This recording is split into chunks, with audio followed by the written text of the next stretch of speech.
दोस्तों, आज की मेरी ये कहानी आपका शायद नजरिया चेंज करने में हेल्प करेगी।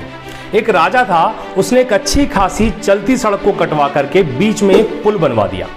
पुल के नीचे ना कोई नाला था, ना कोई नहर थी, ना कोई नदी थी, लेकिन राजा का आदेश था, सो पुल बन गया। राजा को प्रजा की सोच जाननी थी कि प्रजा की सोच क्या है। सो राजा ने पुल के पास एक शिकायत पेटी यानी कंप्लेंट बॉक्स लगवा दिया कि यदि किसी को कोई परेशानी हो, किसी प्रकार की कोई शिकायत हो, तो किसी कागज पर या पर्ची पर लिख करके इस बॉक्स में डाल दे। लोगों में इस बात की बहुत नाराजगी थी, भयंकर असंतोष था, लेकिन किसी ने कोई विरोध नहीं किया।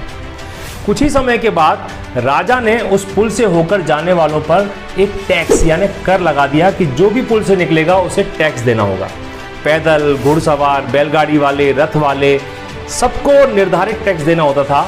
मजे की बात यह थी कि लोग टैक्स देते थे, लोग बहुत असंतुष्ट थे, किंतु टैक्स देते थे। कोई विरोध नहीं हुआ। पहले बिना वजह के पुल बनाने का कोई विरोध नहीं हुआ, फिर उस पुल पर टैक्स लगाने का कोई विरोध नहीं हुआ। लोगों को शिकायत तो थी, लेकिन लोगों ने सोचा कि अभी चलने दो जैसा चल रहा है। जल्दी ही किसी दिन सभी लोग मिलकर के राजा से इस बारे में बात करेंगे। लेकिन फिर महीने बीत गए, किसी ने कुछ नहीं किया, ना किसी ने कुछ कहा। आपस में लोग बात तो करते थे, मीटिंग करते थे, लेकिन एकजुट होकर राजा के पास वो कभी नहीं जा पाए। खैर, राजा एक कदम और आगे बढ़ा और उसने पुल पर 2 कर्मचारी नियुक्त कर दिए। क्यों? इसलिए ताकि वो कर्मचारी पुल से गुजरते हुए टैक्स देने वाले प्रत्येक व्यक्ति को उतने कौड़े भी मारे जितने रुपए वो टैक्स में देता है। मजे की बात यह है कि इसका भी विरोध किसी ने नहीं किया, कोई शिकायत नहीं की। लोग सोचते तो थे कि करेंगे, लेकिन नहीं कर पाए। समय बीतता रहा, लोग टैक्स देते रहे, कौड़े भी खाते रहे, किंतु विरोध फिर भी नहीं हुआ। जैसे चल रहा था वैसे चलता रहा। ऐसे ही करते करते 4-5 साल बीत गए। फिर एक दिन वो हुआ जो आज तक नहीं हुआ था। हुआ यूं कि कंप्लेंट बॉक्स में एक बंद लिफाफा मिला। वाह! कर्मचारियों ने जस की तस वो लिफाफा राजा के पास पहुंचा दिया।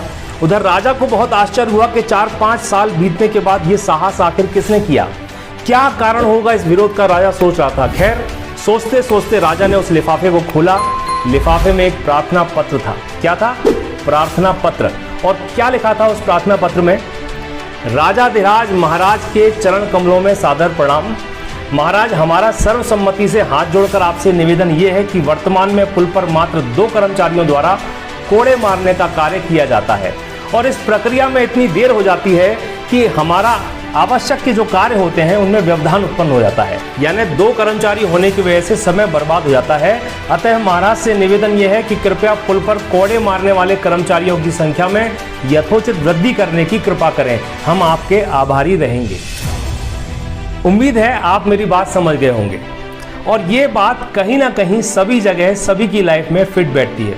चाहे वो कोई धर्म हो, समाज हो, संगठन हो जिनकी बातों को आप टॉलरेट करते चले आ रहे हो, चाहे आपका व्यवसाय हो जहां आप किसी के प्रेशर में कुछ ना कुछ टॉलरेट करते चले आ रहे हो, चाहे वो आपके क्षेत्र का, आपकी सोसाइटी का बिल्डर हो जो हजारों वादे करने के बाद भी सालों से आपको धोखे में रखे हुए हो और आप लाखों रुपए देने के बाद भी परेशानियों को टॉलरेट करते चले आ रहे हो, चाहे आपके ऑफिस में आपके किसी कलीग या किसी सीनियर के द्वारा किए गए हरासमेंट को आप टॉलरेट करते चले आ रहे हो, या फिर आपका कोई व्यक्तिगत मामला हो जिसमें आपको अनैतिक रूप से दबाने की कोशिश की जा रही हो। हर जगह हम में से अधिकतर लोग कुछ ना कुछ सहते चले आ रहे हैं। सो बी योर वॉइस योरसेल्फ। आपको अपने लिए स्वयं खड़ा होना पड़ेगा।